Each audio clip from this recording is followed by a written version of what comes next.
청소부 딸 주제에 내 아들과 결혼을 해? 이 정도는 감사히 받아들여.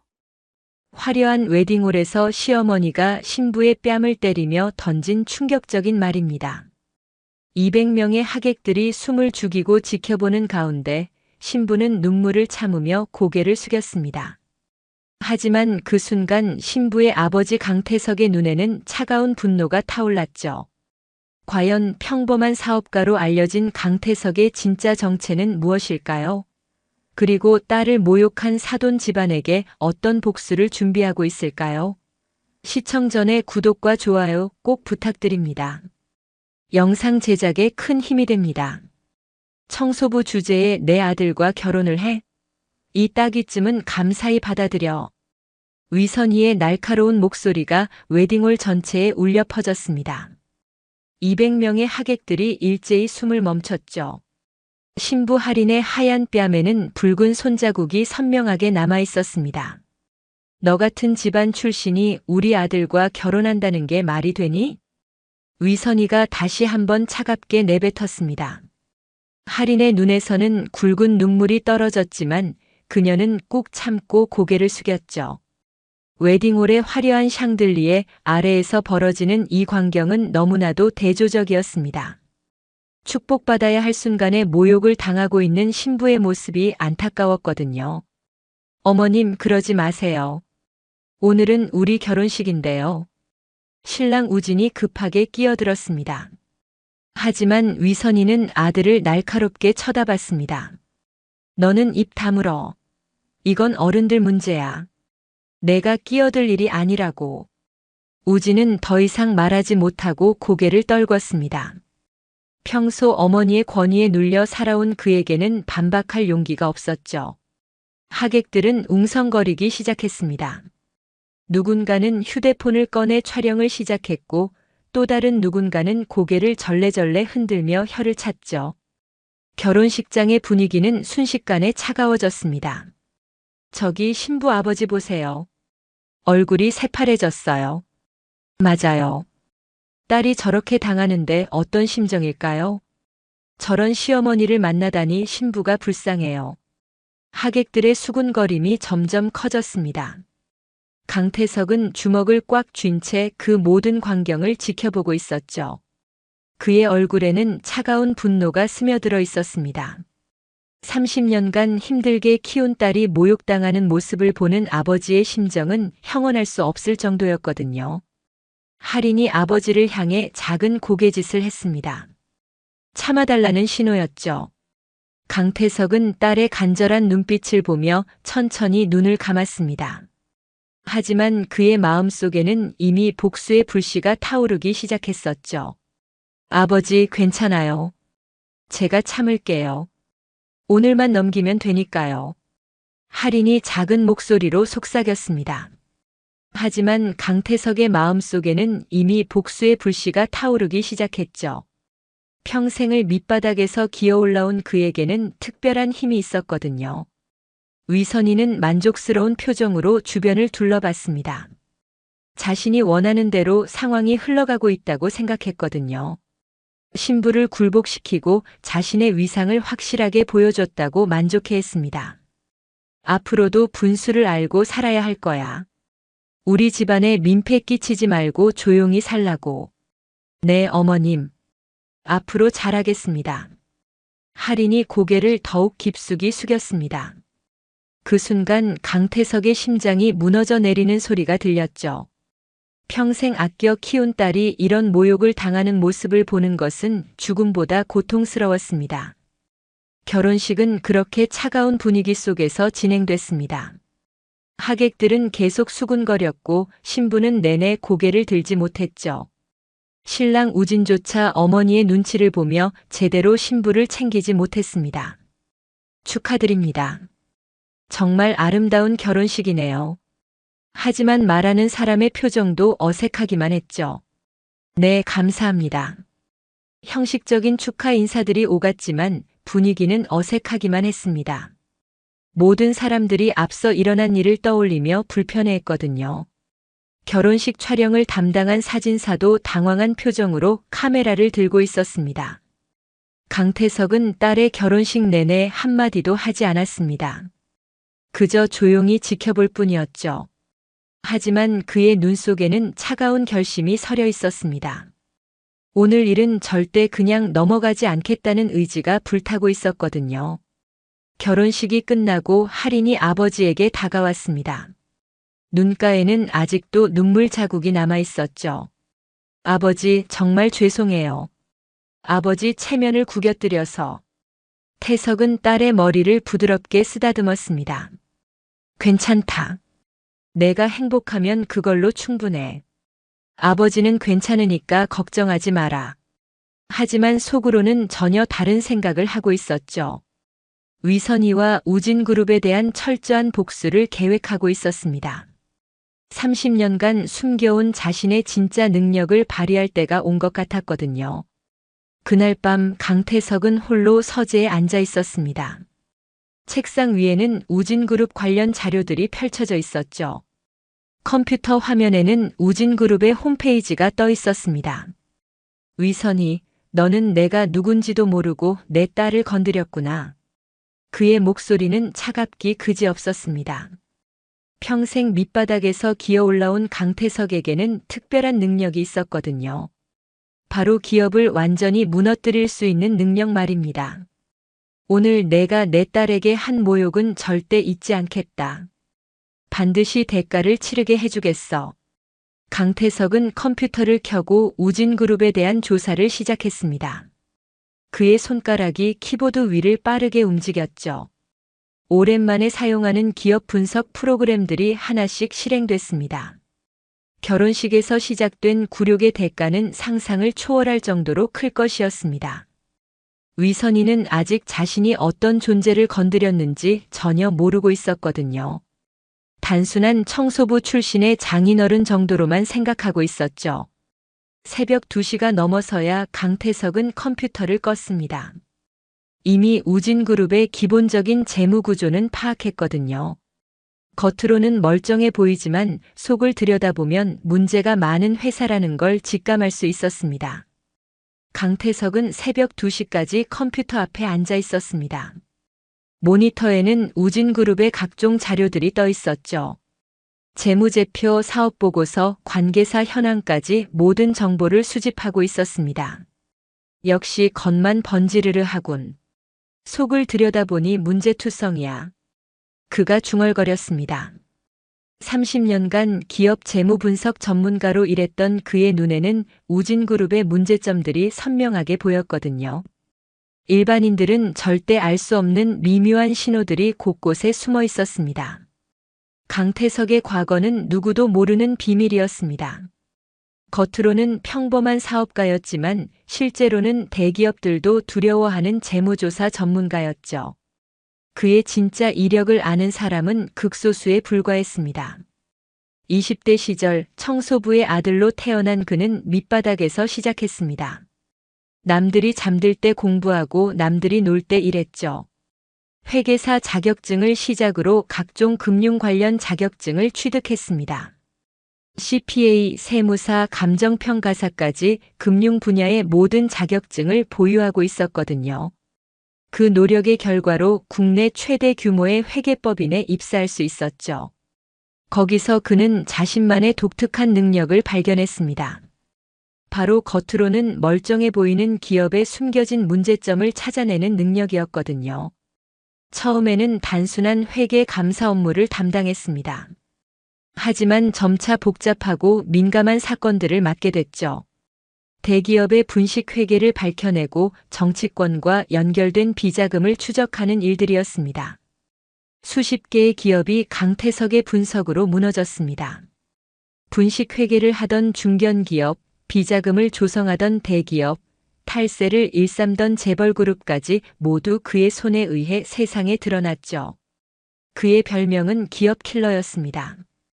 당시 재계에서는 강태석의 이름만 나와도 긴장했습니다. 그가 조사에 착수한다는 소문만 돌아도 주가가 폭락하곤 했거든요. 그만큼 그의 분석 능력은 정확하고 치명적이었습니다. 하지만 강태석은 더 이상 그 일을 하지 않았습니다. 딸 할인이 태어나면서 평범한 삶을 선택했거든요. 프랜차이즈 사업으로 전향해서 조용히 살아왔죠. 딸에게는 절대 아버지의 과거를 말하지 않았습니다. 그냥 평범한 아버지로 살고 싶어. 할인이가 나를 무서워하면 안 되니까. 강태석이 혼자 중얼거렸습니다. 하지만 이제는 다른 선택을 해야 할 때가 온 것 같았죠. 그런 그가 다시 예전의 모습으로 돌아가게 만든 건 바로 위선이었습니다. 딸아, 아버지가 누군지 이제 보여줄 시간이 왔구나. 강태석이 딸의 사진을 보며 속삭였습니다. 사진 속 할인은 웨딩드레스를 입고 환하게 웃고 있었지만 실제 결혼식에서는 눈물만 흘렸죠. 다음 날 아침 강태석은 오랜 동료에게 전화를 걸었습니다. 10년 넘게 연락하지 않았던 사람이었죠. 민수야, 나야. 강태석. 오랜만이지? 상대방은 강태석의 목소리를 듣고 놀란 듯 했습니다. 갑작스러운 연락에 당황하는 기색이 역력했죠. 형, 정말 오랜만이네요. 무슨 일이세요? 설마 다시 그 일을? 김민수는 현재 대형 로펌에서 일하는 변호사였습니다. 예전에 강태석과 함께 여러 기업 분석 작업을 했던 동료였죠. 강태석의 능력을 가장 잘 아는 사람 중 하나였습니다. 도움이 필요해. 우진그룹이라고 들어봤나? 우진그룹요? 중견기업인데 요즘 승승장구하고 있죠. 건설, 유통, 제조업까지 다양하게 사업하고 있고요. 왜요? 분석해봐야 할 것 같아. 김민수는 강태석의 말에 긴장했습니다.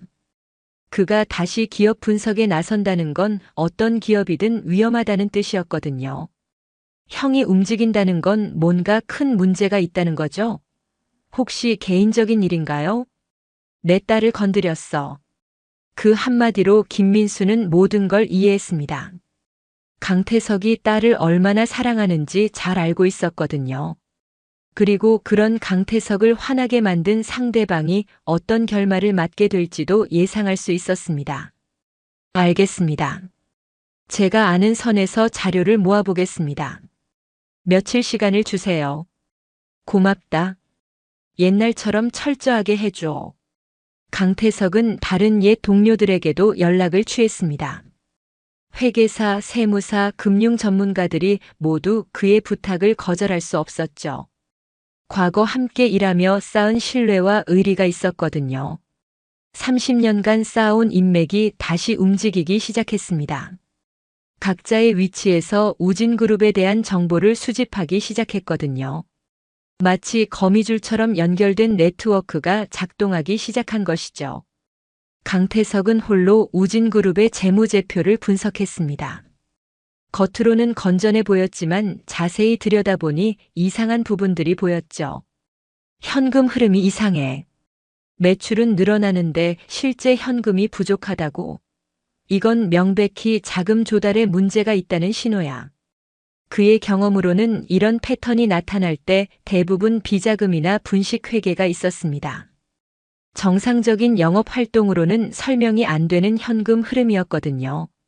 자세히 봐야겠군. 틀림없이 숨겨둔 게 있을 거야.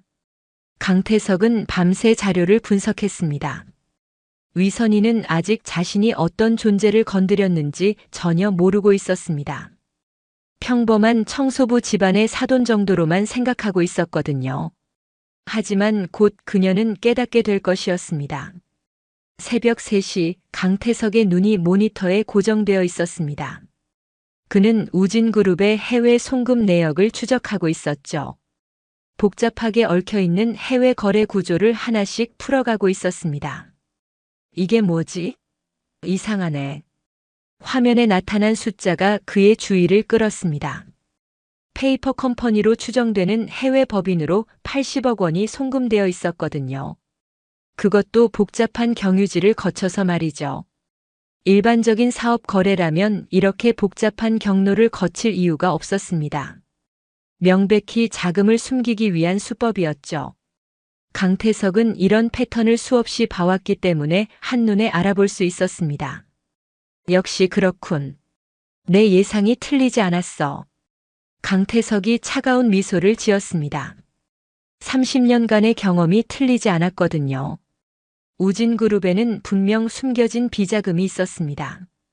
그는 더 깊이 파고들기 시작했습니다. 해외 페이퍼 컴퍼니의 실소유주를 추적하고 자금의 흐름을 하나하나 따라갔죠. 마치 실타래를 푸는 것처럼 복잡한 구조를 해체해 나갔습니다. 케이맨제도 버진아일랜드, 싱가포르까지 자금이 여러 나라를 거쳐서 흘러가고 있었습니다. 이런 복잡한 구조를 만든 이유는 단 하나였죠. 돈의 출처를 숨기기 위해서였습니다. 새벽 4시가 되자 전체적인 그림이 보이기 시작했습니다. 우진그룹은 표면적으로는 건전한 기업이었지만 실제로는 각종 불법 자금이 오가는 통로였거든요. 협력업체에서 받은 리베이트, 세금 포탈을 위한 가짜 거래, 심지어 정치권 로비 자금까지 모든 게 연결되어 있었습니다. 한 기업에서 이렇게 다양한 불법 행위가 이루어지는 경우는 드물었죠. 위선이, 네가 내 딸의 뺨을 친 순간 네 집안은 끝났다. 강태석의 목소리에는 확신이 담겨 있었습니다. 이 정도 증거라면 우진그룹을 완전히 무너뜨릴 수 있었거든요. 검찰 수사는 물론이고 국세청 세무조사까지 동시에 받게 될 것이었습니다. 다음 날 아침 강태석은 김민수에게 전화를 걸었습니다. 목소리에는 확신이 가득했죠. 민수야, 자료 정리됐어. 오늘 오후에 만날 수 있나? 네, 형. 그런데 혹시 뭔가 나왔나요? 목소리가 심상치 않은데요. 80억 정도의 비자금이 확인됐어. 이건 시작에 불과하고. 김민수는 숨을 들이켰습니다. 80억이라는 건 중견 기업에게는 치명적인 금액이었거든요. 더군다나 강태석이 시작에 불과하다고 했으니 실제 규모는 그보다 훨씬 클 것이었습니다. 제가 오후 3시에 형 사무실로 갈게요. 혹시 제가 준비해야 할 게 있나요? 변호사 입장에서 조언해 줄 수 있을 정도로 자료를 준비해뒀어. 와서 보고 판단해줘. 그 시각 우진그룹에서는 평범한 하루가 시작되고 있었습니다. 위선이는 며느리를 제대로 교육시켰다며 만족해하고 있었죠. 친구들과의 모임에서 자랑까지 하고 있었습니다. 그 청소부 딸이 앞으로는 함부로 나대지 못할 거야. 결혼식에서 확실하게 선을 그어놨거든. 위선이가 친구들에게 자랑스럽게 말했습니다. 마치 큰일이라도 해낸 것처럼 우쭐해하고 있었죠. 역시 처음이 중요해. 확실하게 선을 그어놔야 나중에 편하거든. 시어머니가 강해야 집안이 바로 서는 법이야. 맞아. 요즘 젊은 것들이 버릇이 없어서 말이야. 친구들도 위선희의 말에 동조했습니다. 하지만 그들은 몰랐죠. 위선희가 건드린 상대가 어떤 사람인지 말입니다. 오후 3시 김민수가 강태석의 사무실을 찾았습니다. 그의 손에는 두꺼운 서류 뭉치가 들려 있었죠. 우진그룹 관련해서 수집한 기본 자료들이었습니다. 형, 이거 정말 심각하네요. 김민수가 강태석이 정리한 자료를 보며 감탄했습니다. 불과 이틀 만에 이런 방대한 자료를 정리한 것이 놀라웠죠. 해외 페이퍼 컴퍼니만 12개, 비자금 규모는 최소 200억은 넘을 것 같습니다. 강태석이 자료를 꼼꼼히 설명하며 보여줬습니다. 김민수가 수집한 정보와 자신이 분석한 내용이 완벽하게 일치했죠. 이 정도면 검찰 수사는 물론이고 국세청 세무조사도 동시에 들어갈 수 있겠어. 네, 그리고 이건 더 충격적인데요. 김민수가 또 다른 자료를 꺼냈습니다. 정치인들과의 관계를 보여주는 자료들이었죠. 정치권 로비 자금으로 추정되는 돈이 매년 수십억씩 나가고 있어요. 이건 정말 큰 사건이 될 것 같습니다. 강태석은 고개를 끄덕였습니다. 예상했던 것보다 훨씬 큰 문제였거든요. 단순한 기업 비리를 넘어서 정치권까지 연결된 거대한 사건이 될 가능성이 높았습니다. 좋아. 이제 본격적으로 시작해보자. 30년 만에 다시 칼을 빼는 거야. 그의 눈에는 차가운 결의가 서려 있었습니다. 딸을 모욕한 대가를 치르게 할 시간이 온 것이죠. 우진그룹의 임직원들은 아직 아무것도 모르고 있었습니다. 하지만 곧 거대한 폭풍이 그들을 휩쓸 것이었거든요. 강태석이라는 이름의 태풍이 그들을 향해 다가오고 있었습니다. 강태석은 체계적으로 움직이기 시작했습니다. 30년간 쌓아온 인맥을 총동원해서 우진그룹의 비리를 파헤치기 시작했죠. 마치 거미줄처럼 촘촘하게 짜인 네트워크가 작동하기 시작했습니다. 첫 번째 연락을 받은 건 옛 동료 박 회계사였습니다. 현재 중견회계법인의 대표로 있으면서도 강태석과의 의리를 잊지 않고 있었죠. 태석아, 정말 오랜만이다. 무슨 일로 연락했나? 형, 우진그룹 알아? 혹시 접촉해 본 적 있어? 우진그룹? 아, 그 회사. 몇 년 전에 세무조사 한 번 받았는데 별 문제 없이 넘어갔어. 그때 우리 법인에서 자문했거든. 그때 뭔가 이상한 점은 없었어. 박 회계사가 잠시 생각에 잠겼습니다. 몇 년 전 일이지만 기억에 남는 부분이 있었거든요.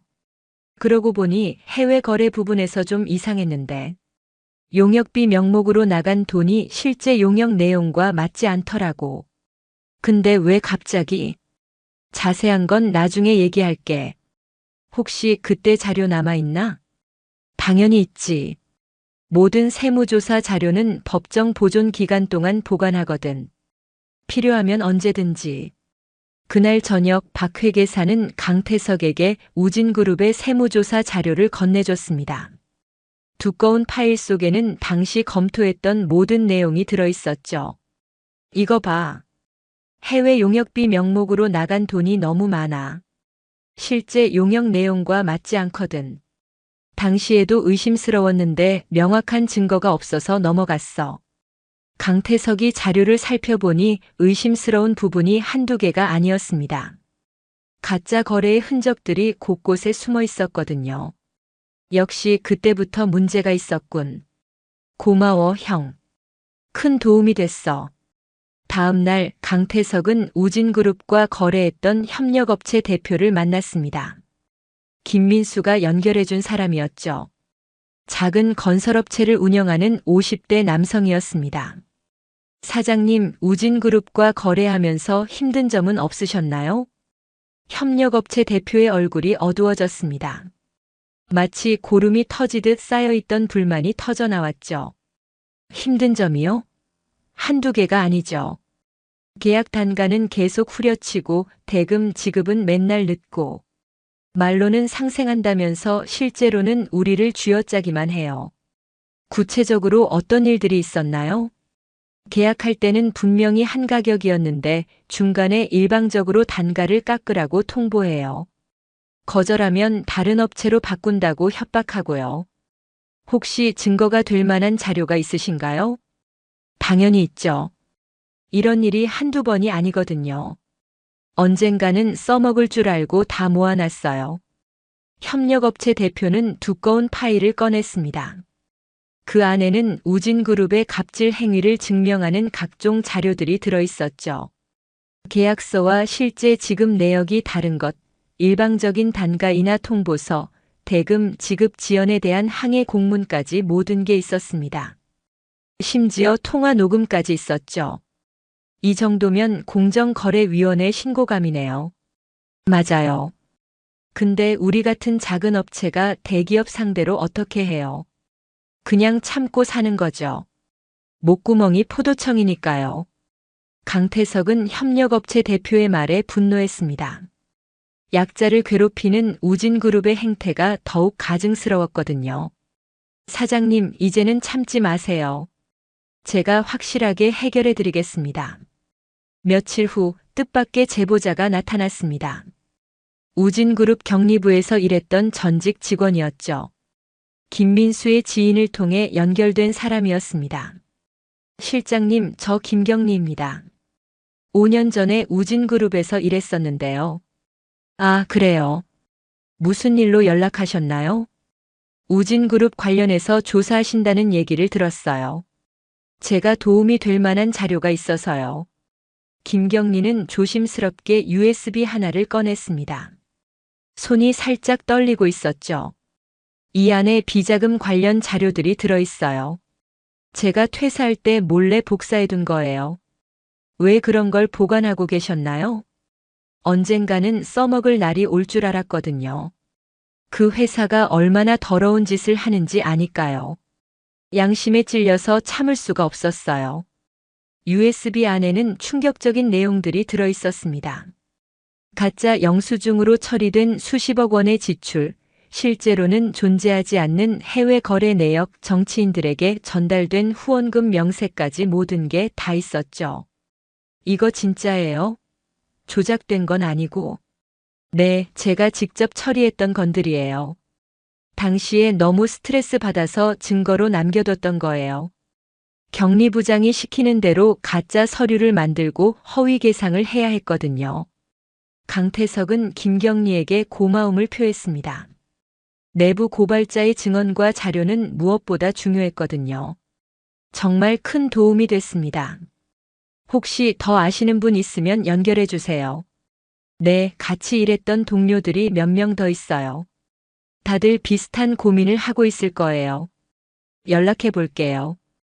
일주일 만에 강태석의 책상에는 우진그룹의 비리를 증명하는 수많은 자료들이 쌓였습니다. 비자금 조성, 탈세, 협력업체 갑질, 정치권 로비까지 모든 범죄 행위가 낱낱이 드러났죠. 이 정도면 충분해.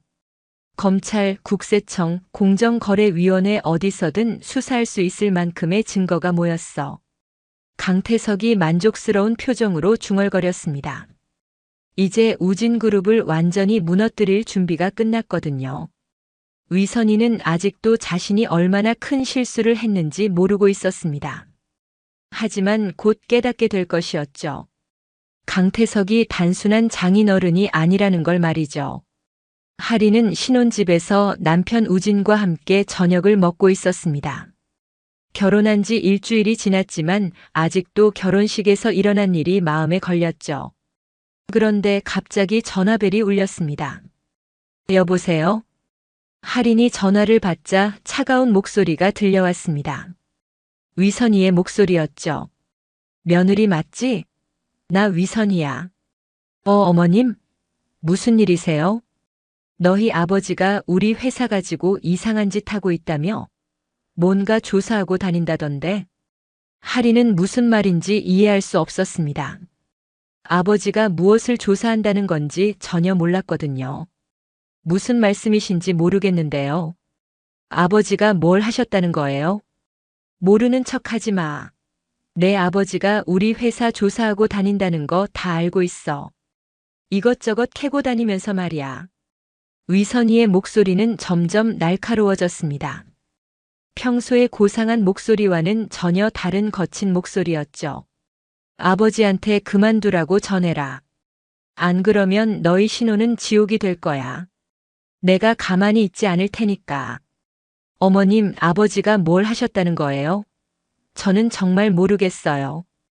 위선희는 대답 대신 전화를 끊어버렸습니다. 하리는 멍하니 핸드폰을 바라봤죠. 갑작스러운 협박에 당황스러웠습니다. 여보, 무슨 일이야? 얼굴이 새파래졌네. 우진이 걱정스럽게 물었습니다. 어머님이 우리 아버지가 회사 조사를 하고 있다고 하시는데 무슨 말인지 모르겠어. 그만두라고 전화라면서 협박까지 하시고. 우진의 얼굴이 굳어졌습니다. 그도 최근 어머니가 예민해하고 있다는 걸 느끼고 있었거든요. 회사에서도 뭔가 불안해하는 기색이 역력했죠. 아마 오해일 거야. 장인어른이 뭘 하시겠어. 평범한 프랜차이즈 사업자신데. 하지만 우진의 말과 달리 위선희의 협박은 더욱 심해졌습니다. 할인에게 연속으로 전화가 오기 시작했거든요. 그날 밤 할인에게 또 전화가 왔습니다. 이번에는 더욱 노골적이었죠. 이번에는 더욱 구체적인 협박이었습니다. 내 아버지가 계속 이런 식으로 나오면 너희 남편 회사에서 잘릴 줄 알아. 내가 한마디만 하면 되거든. 어머님, 제발 그러지 마세요. 아버지한테 얘기해 볼게요. 정말 무슨 일인지 모르겠지만요. 그래, 확실하게 말해도 우리를 건드리면 가만히 있지 않을 거라고. 너희 신혼생활이 얼마나 비참해질지 각오하라고 전해. 위선이는 이번에도 일방적으로 전화를 끊었습니다. 하리는 눈물을 흘리며 남편을 바라봤죠. 여보, 어떻게 해야 할까요? 어머님이 계속 이런 식으로 협박하시면. 우진도 난감한 표정이었습니다. 어머니의 성격을 잘 아는 그로서는 이 상황이 쉽게 해결되지 않을 것 같았거든요. 하리는 눈물을 흘리며 아버지에게 전화를 걸었습니다. 더 이상 혼자서는 견딜 수 없었거든요. 아버지, 저 할인이에요. 응, 딸아. 무슨 일이야? 목소리가 이상하네. 혹시 무슨 일 있었어? 어머님이 아버지가 회사 조사를 하고 있다면서 위협 전화를 하세요. 그만두지 않으면 저희 신혼이 지옥이 될 거라고. 강태석의 얼굴이 차갑게 굳었습니다. 위선이가 직접 딸을 협박했다는 사실에 분노가 치밀어 올랐거든요. 또 뭐라고 했는데? 저희 신혼이 지옥이 될 거라고 하시고 남편이 회사에서 잘릴 거라고 협박하세요. 아버지, 정말 뭔가 하고 계신 거예요? 그 순간 강태석의 분노가 폭발했습니다. 딸을 한 번 모욕한 것도 모자라 이제는 직접 협박까지 하고 있었거든요. 그래, 알겠다. 걱정하지 마라. 아버지가 처리할게. 아버지, 그냥 그만두세요. 저는 괜찮아요. 참을 수 있어요. 할인이 울먹이며 말했습니다. 아버지 때문에 더 큰 문제가 생길까봐 걱정됐거든요. 아니다. 이제 더 이상 참지 않겠다. 내가 참는다고 해결될 문제가 아니야. 강태석의 목소리에는 확고한 결의가 담겨 있었습니다. 딸아, 아버지가 누군지 이제 보여줄 때가 됐구나. 더 이상 내가 고통받게 하지 않겠어. 아버지, 넌 아무 걱정하지 말고 행복하게 살기만 해. 아버지가 모든 걸 해결할 테니까. 앞으로는 누구도 너를 함부로 대하지 못할 거야. 전화를 끊고 강태석은 주먹을 꽉 쥐었습니다. 위선이가 딸을 직접 위협했다는 건 선전포고나 다름없었거든요. 이제 모든 선을 넘어버린 것이죠. 민수야, 나야. 계획을 앞당겨야겠어. 더 이상 기다릴 수 없어. 김민수가 놀란 목소리로 대답했습니다. 무슨 일이세요, 형? 목소리가 심상치 않은데요. 위선이가 내 딸을 직접 협박하기 시작했어. 신혼이 지옥이 될 거라면서 위협 전화까지 하고 있어. 이제 더 이상 기다릴 수 없어. 알겠습니다. 모든 자료 정리해서 내일 검찰에 제출하죠. 준비는 다 끝났으니까요. 검찰뿐만 아니라 국세청, 공정거래위원회, 언론까지 동시에 움직여. 한 번에 끝장내버리자. 네, 그렇게 하겠습니다. 내일 아침부터 바로 시작하죠. 강태석은 딸의 눈물을 생각하며 이를 악물었습니다. 위선이는 자신이 어떤 실수를 했는지 곧 깨닫게 될 것이었죠. 그 시각 위선이는 친구들과 함께 고급 레스토랑에서 식사를 하고 있었습니다. 며느리를 협박한 일을 자랑스럽게 얘기하고 있었죠. 그 청소부 영감이 감히 우리를 건드려? 웃기고 있네. 며느리한테 확실하게 경고해줬어. 맞아. 분수를 몰라도 너무 모르는 거 아니야? 처음부터 확실하게 선을 그어놔야 해. 친구들도 위선이의 말에 동조했습니다. 하지만 그들은 몰랐죠. 위선이가 건드린 상대가 얼마나 무서운 사람인지 말입니다. 위선이의 오만함은 곧 산산조각이 날 것이었습니다. 강태석의 사무실은 전쟁을 준비하는 작전실 같았습니다. 책상 위에는 우진그룹의 비리를 증명하는 수백 장의 자료들이 정리되어 있었죠. 각종 증거 서류들이 체계적으로 분류되어 쌓여 있었습니다. 민수야, 검찰 쪽 준비는 어떻게 됐나? 김민수가 두꺼운 서류 뭉치를 들고 답했습니다. 그의 얼굴에는 자신감이 가득했죠. 완벽합니다, 형. 경제범죄 전담부 검사님이 직접 검토하신다고 하더군요. 이 정도 증거면 바로 수사에 착수할 수 있다고 하셨어요. 좋아. 국세청 쪽은 박 회계사가 담당하고 있는데 이미 세무조사 준비가 끝났다고 합니다. 탈세 규모만 200억이 넘을 것 같다고 하더군요. 강태석은 고개를 끄덕였습니다. 30년간 쌓아온 인맥이 빛을 발하고 있었거든요. 각 분야의 전문가들이 모두 움직이고 있었습니다. 언론 쪽도 준비됐나? 네, 경제 전문 기자 3명이 대기하고 있습니다. 특종 준비 완료된 상태예요. 방송 3사와 주요 일간지 모두 연결되어 있습니다. 김민수가 자신 있게 대답했습니다. 이 정도 규모의 수사라면 언론의 관심도 클 것이었거든요. 그날 저녁 강태석은 모든 관련자들을 불러 마지막 점검에 들어갔습니다. 사무실에는 김민수, 박 회계사, 협력업체 대표, 전직 직원 김경리까지 모두 모였죠. 자, 이제 마지막 확인해보자. 검찰 제출용 자료부터 보자. 김민수가 정리된 자료를 펼쳐 보였습니다. 방대한 양의 자료가 체계적으로 정리되어 있었죠. 비자금 조성 관련 증거 150페이지, 탈세 관련 증거 200페이지, 정치권 로비 관련 증거 100페이지입니다. 모든 증거의 출처와 신빙성을 명시했고요. 박 회계사도 자료를 꺼냈습니다.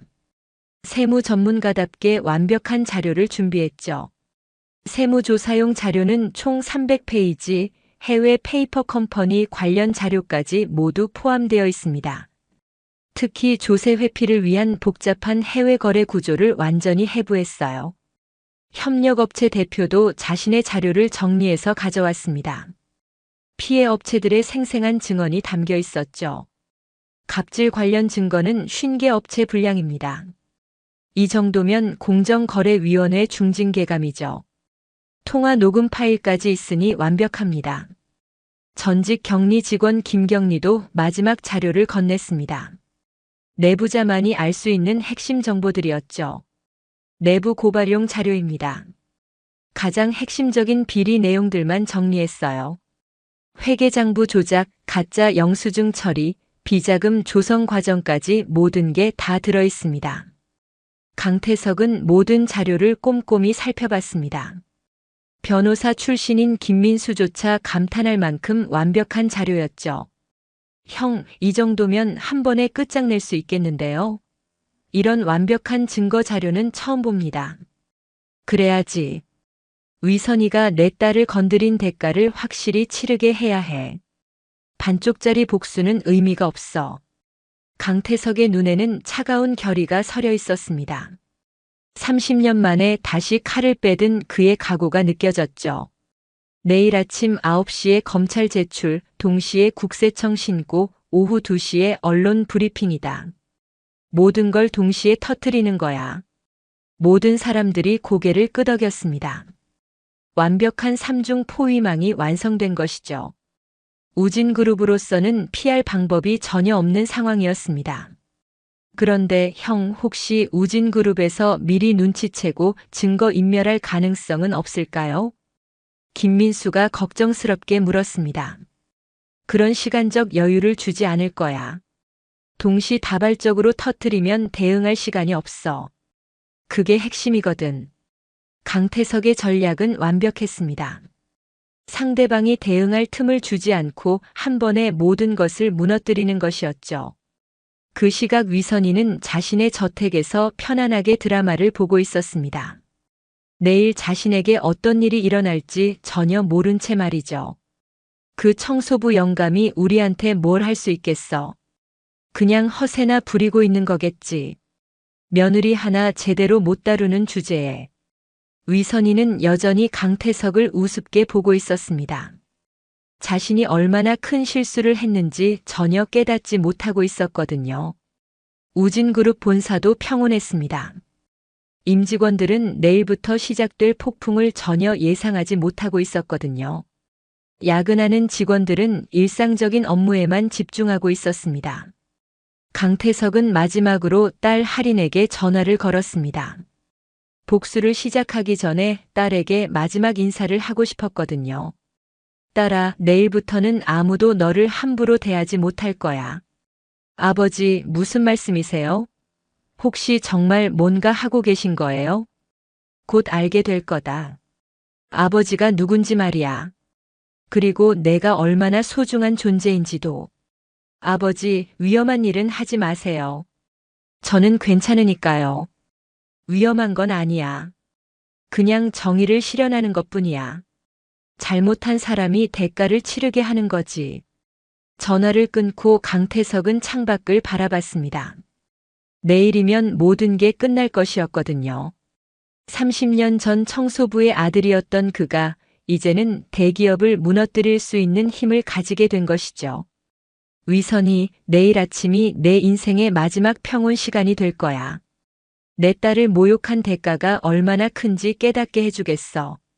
강태석의 독백과 함께 복수의 마지막 밤이 깊어갔습니다. 모든 준비가 끝났고 이제 실행만 남았죠. 다음 날 아침 9시 서울중앙지검에는 우진그룹 관련 고발 자료가 접수됐습니다. 동시에 국세청에도 탈세 신고가 들어갔죠. 완벽하게 짜인 시나리오가 시작된 것이었습니다. 담당 검사가 자료를 보고 깜짝 놀랐습니다. 이렇게 체계적이고 완벽한 고발 자료는 처음 봤거든요. 이거 정말 대단한데요. 누가 이렇게 완벽하게 정리했죠? 고발인이 전문가인 것 같습니다. 이 정도 자료면 바로 수사에 착수해도 될 것 같은데요. 오전 10시 위선이는 평소처럼 고급 호텔 로비에서 친구들과 차를 마시고 있었습니다. 어제 며느리를 협박한 일을 자랑하고 있었죠. 그런데 갑자기 기자들이 몰려들었습니다. 플래시가 터지고 카메라가 돌아가기 시작했죠. 위선이 회장 부인 맞으시죠? 네. 누구세요? 왜 갑자기 이러세요? 우진그룹 비자금 80억 의혹에 대해 어떻게 생각하십니까? 위선이는 당황했습니다. 무슨 말인지 이해할 수 없었거든요. 비자금이라는 단어 자체가 생소했습니다. 비자금이 뭐예요? 무슨 소리 하는 거예요? 저는 아무것도 모르는데요. 해외 페이퍼 컴퍼니를 통한 자금 세탁 의혹은 사실입니까? 협력업체 갑질과 대금 지급 지연 문제는 어떻게 해명하시겠습니까? 기자들의 질문이 쏟아졌습니다. 위선이는 얼굴이 새파래졌죠. 상황을 전혀 이해할 수 없었거든요. 잠깐요. 저는 아무것도 모르는데요. 이게 무슨 일이에요? 며느리 결혼식에서 벌인 갑질 행위에 대해서는 어떻게 생각하시나요? 플래시가 터지고 카메라가 돌아갔습니다. 위선이는 가방으로 얼굴을 가리며 급하게 자리를 떴죠. 친구들도 당황해하며 따라 나왔습니다. 같은 시각 우진그룹 본사에는 검찰과 국세청 공무원들이 동시에 들이닥쳤습니다. 대형 트럭 여러 대가 회사 앞에 정차했죠. 압수수색 영장입니다. 모든 직원은 자리에서 움직이지 마세요. 무슨 일입니까? 영장을 보여주세요. 공무원이 영장을 보여주자 우진그룹 임직원들은 경악했습니다. 검찰과 국세청이 동시에 온다는 건 보통 일이 아니었거든요. 회계 관련 서류와 컴퓨터 하드디스크를 모두 압수합니다. 금고도 열어주세요. 현금과 귀금속도 확인해야 합니다. 회장실부터 격리부까지 모든 사무실이 뒤져졌습니다. 수십 명의 공무원들이 체계적으로 증거를 수집하고 있었죠. 사무실은 순식간에 아수라장이 됐습니다. 직원들은 불안해하며 서로 수군거렸죠. 도대체 무슨 일이야? 왜 갑자기 이런 일이? 비자금이 뭔지 알아? 뉴스에서 그런 얘기 들었는데. 회장님은 어디 계시지? 이런 큰일이 났는데. 우진그룹 회장은 급하게 회사로 달려왔지만 이미 늦었습니다. 모든 계좌가 동결되고 자산이 압류된 상태였거든요. 도대체 무슨 일입니까? 왜 이런 일이 일어나는 거죠? 비자금 조성과 탈세 혐의로 수사가 시작됐습니다. 협조해 주시기 바랍니다. 회장은 멍한 표정으로 자신의 사무실이 뒤져지는 모습을 바라봤습니다. 30년간 쌓아온 모든 것이 무너져 내리고 있었거든요. 오후 1시 언론에서는 속보가 나갔습니다. 모든 방송사와 신문사에서 일제히 보도하기 시작했죠. 속보입니다. 중견기업 우진그룹이 비자금 조성과 탈세 혐의로 검찰 수사를 받고 있습니다. 수사 규모로 볼 때 200억 원 이상의 대규모 비리일 것으로 추정됩니다. 위선희는 집에서 뉴스를 보며 충격에 빠졌습니다. 자신의 눈을 의심할 수 없었거든요. 이게 무슨 일이야? 도대체 누가 이런 짓을? 우리가 뭘 잘못했다는 거야? 그때 남편인 우진그룹 회장이 집으로 돌아왔습니다. 그의 얼굴은 초췌했죠. 하루 만에 10년은 늙어 보였습니다. 여보, 이게 도대체 무슨 일이야? 뉴스에서 우리 얘기가 나오던데. 모르겠어. 갑자기 검찰에서 압수수색을 나왔는데 비자금이 어쩌고저쩌고 하더라고. 완전히 준비된 것 같더라고. 위선희의 머릿속에 한 사람이 떠올랐습니다. 며칠 전부터 계속 신경 쓰였던 그 사람 말이죠. 설마 그 청소부 영감이? 며느리 아버지 말이야. 뭐라고? 말도 안 되는 소리야. 회장은 코웃음을 쳤습니다. 하지만 속으로는 불안했죠. 그런 사람이 우리를 어떻게 해? 말도 안 되는 소리야. 그냥 우연의 일치일 거야. 하지만 위선희의 불안감은 점점 커졌습니다. 며느리를 협박한 직후에 이런 일이 일어난 게 우연이라고는 생각되지 않았거든요. 오후 3시 더 충격적인 뉴스가 나왔습니다. 이번에는 위선희 개인에 대한 보도였죠.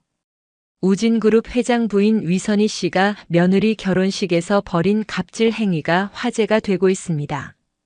결혼식 현장에서 촬영된 영상까지 공개되며 위선희의 얼굴이 전국에 알려졌죠. 하객들이 찍은 영상이 SNS를 통해 퍼지기 시작한 것이었습니다. 청소부 딸을 며느리로 맞이할 수 없다며 신부의 뺨을 때린 충격적인 장면입니다. 네티즌들은 위선희의 행동에 분노했습니다. 댓글에는 비난이 쏟아졌죠. 위선희는 망연자실했습니다. 자신의 인생이 하루 만에 무너져 내리고 있었거든요. 저녁 6시 우진그룹 본사와 회장 자택에 압류 딱지가 붙었습니다. 명품 가방, 고급 자동차, 보석까지 모든 것이 압류됐죠. 이럴 수가 없어. 우리가 무너질 리 없어.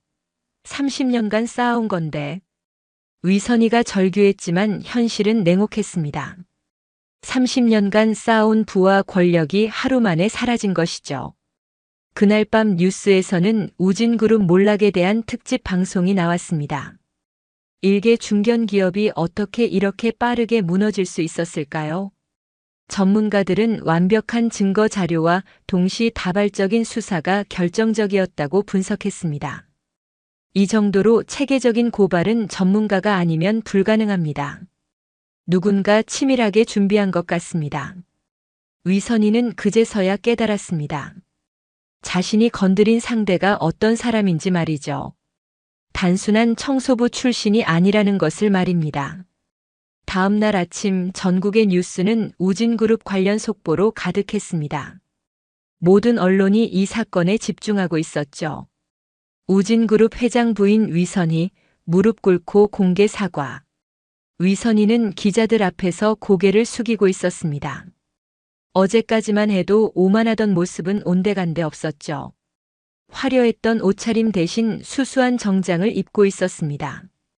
청소부 딸을 며느리로 맞이해 모욕했던 제 잘못을 깊이 반성합니다. 그녀의 목소리는 떨리고 있었습니다. 하루 만에 인생이 바뀌었다는 충격이 고스란히 드러났죠. 특히 결혼식에서 신부분의 뺨을 때린 것은 변명의 여지가 없는 잘못이었습니다. 정말 부끄럽고 죄송합니다. 기자들의 플래시가 터지고 질문이 쏟아졌습니다. 앞으로 며느리분께 어떻게 사과하실 건가요? 직접 찾아뵙고 용서를 구하겠습니다. 제가 얼마나 큰 실수를 했는지 이제 깨달았습니다. 며느리뿐만 아니라 장인어른께도 진심으로 사죄드리겠습니다. 혹시 장인어른이 이번 사건과 관련이 있다고 생각하시나요? 위선이는 잠시 망설였습니다. 이제야 강태석이 어떤 사람인지 짐작할 수 있었거든요. 그런 추측은 하고 싶지 않습니다.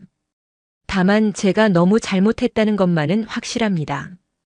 위선이의 사과는 모든 방송사에서 생중계됐습니다. 전 국민이 지켜보는 앞에서 굴욕적인 사과를 하고 있었죠. 그 시각 하리는 신혼집에서 뉴스를 보고 있었습니다. 눈물이 주르륵 흘러내렸죠. 복잡한 감정이 밀려왔습니다. 여보, 괜찮아? 우진이 걱정스럽게 물었습니다. 자신의 어머니가 이런 일을 당하는 것도 충격이었지만 아내의 마음이 더 걱정됐죠. 응, 괜찮아. 그냥 감정이 복잡해서. 어머님도 많이 힘드실 것 같아. 하리는 복잡한 심정이었습니다. 시어머니가 무너지는 모습을 보니 복잡했거든요. 분노와 동정이 교차했습니다. 우진도 마음이 편하지 않았습니다. 어머니의 잘못이지만 가족이 무너지는 모습을 보는 건 고통스러웠거든요. 여보, 우리 어머님께 찾아가 볼까? 이런 상황에서 혼자 두면 안 될 것 같아. 할인이 남편을 바라봤습니다. 원망할 만도 한데 이런 마음을 가져주는 아내가 고마웠죠. 오후에 강태석이 딸을 찾아왔습니다. 며칠 만에 보는 아버지의 모습은 평소와 다름없었죠. 아버지. 할인이 아버지를 보자마자 울음을 터뜨렸습니다. 그동안 참았던 모든 감정이 한꺼번에 쏟아져 나왔거든요. 고생 많았다, 딸아. 강태석이 딸을 품에 안았습니다. 따뜻한 아버지의 품속에서 할인은 한참을 울었죠. 아버지, 정말 아버지가 한 일이에요? 뉴스에서 나오는 그 일들 말이에요. 그래. 내가 모욕당하는 걸 보고 참을 수 없었어. 아버지로서 당연히 해야 할 일이었어. 할인은 아버지의 품에서 한참을 울었습니다. 그동안 참았던 모든 감정이 터져 나왔거든요. 결혼식에서의 굴욕, 협박, 전화, 모든 게 주마등처럼 지나갔습니다. 아버지는 왜 진작 말씀 안 하셨어요? 아버지가 그런 대단한 분인 줄 몰랐어요. 대단한 게 아니야. 그냥 내 딸을 지키고 싶었을 뿐이야. 아버지라면 당연히 해야 할 일이었어. 강태석의 목소리는 따뜻했습니다. 복수를 완성했지만 그의 마음에는 평화가 찾아왔죠. 앞으로 누구에게도 고개 숙이지 마라. 넌 당당한 내 딸이다. 그 누구보다 소중하고 가치 있는 사람이야. 내 아버지. 이제 정말 당당하게 살 거예요. 할인이 고개를 끄덕였습니다. 이제 더 이상 누구 앞에서도 위축되지 않을 자신이 생겼거든요. 저녁에 우진이 장인어른께 인사를 드렸습니다. 며칠 전과는 완전히 달라진 태도였죠. 장인어른 죄송합니다. 어머니가 너무 심하게 했습니다. 정말 부끄럽습니다. 내가 잘못한 게 아니잖아. 그리고 이제는 다 끝난 일이야. 앞으로만 생각하자. 강태석은 사위를 따뜻하게 대했습니다. 복수는 끝났고 이제 화해할 시간이었거든요. 앞으로 할인이만 잘 챙겨주면 돼. 그게 제일 중요한 거야. 네, 꼭 그렇게 하겠습니다. 할인이를 평생 행복하게 해드리겠습니다. 며칠 후 위선이가 직접 할인을 찾아왔습니다. 예전의 거만한 모습은 완전히 사라져 있었죠. 수척해진 얼굴에 깊은 후회가 서려 있었습니다. 할인아, 미안하다. 정말 미안해. 위선이가 고개를 깊숙이 숙였습니다. 며느리에게 이렇게 사과하는 것이 처음이었죠. 결혼식에서 너에게 한 행동이 얼마나 잘못된 건지 이제 깨달았어. 네가 얼마나 좋은 아이인지도 몰랐고. 할인은 시어머니를 바라봤습니다. 예전의 차가운 시선 대신 따뜻한 눈빛으로 바라봤죠. 어머님도 많이 힘드셨을 거예요. 저도 이해해요. 너가 이렇게 너그럽게 대해줘서 고마워. 앞으로는 정말 좋은 시어머니가 되고 싶어. 너가 행복한 것이 우리 가족 모두의 행복이라는 걸 깨달았어. 두 사람은 서로를 껴안았습니다. 그동안의 오해와 갈등이 모두 풀리는 순간이었죠. 진정한 화해가 이루어진 것이었습니다. 그날 저녁 강태석은 딸과 함께 조용한 레스토랑에서 식사를 했습니다. 오랜만에 아버지와 둘만의 시간이었죠. 아버지, 정말 고마워요. 아버지가 아니었다면 계속 고개 숙이고 살았을 거예요. 그럴 필요 없어. 넌 누구보다 당당하게 살 자격이 있는 사람이야. 내가 그걸 보여주고 싶었어. 강태석이 딸의 손을 잡았습니다. 따뜻한 아버지의 손길이었죠. 아버지가 청소부의 아들로 태어나서 여기까지 온 것처럼 너도 당당하게 살아가길 바라. 출신이 중요한 게 아니라 어떻게 사느냐가 중요해. 네, 아버지. 이제 정말 당당하게 살 거예요. 아버지의 딸답게요. 웨딩홀에서 시작된 굴욕은 이렇게 완벽한 복수로 마무리됐습니다. 강태석은 딸을 지켜냈고 하리는 당당한 며느리가 될 수 있었죠. 위선이도 이제는 진심으로 며느리를 아끼는 시어머니가 됐습니다. 때로는 큰 시련이 사람을 변화시키기도 하는 법이니까요. 자신의 잘못을 깨닫고 진심으로 반성하게 된 것이죠. 하리는 이제 누구에게도 고개 숙이지 않습니다. 아버지가 보여준 강인함을 물려받아 당당하게 살아가고 있거든요. 시어머니와의 관계도 완전히 회복됐습니다. 그리고 강태석은 다시 평범한 아버지로 돌아갔습니다. 딸을 지키는 일이 끝났으니 더 이상 복수의 칼을 들 필요가 없었거든요. 진정한 승리는 복수가 아니라 사랑하는 사람을 지켜내는 것이었습니다. 강태석은 그것을 완벽하게 해냈고 가족 모두가 행복을 되찾을 수 있었죠. 오늘 이야기가 좋으셨다면 구독과 좋아요, 알람 설정 잊지 마시고 소중한 댓글 하나가 정말 큰 힘이 됩니다. 시청해 주셔서 진심으로 감사드립니다.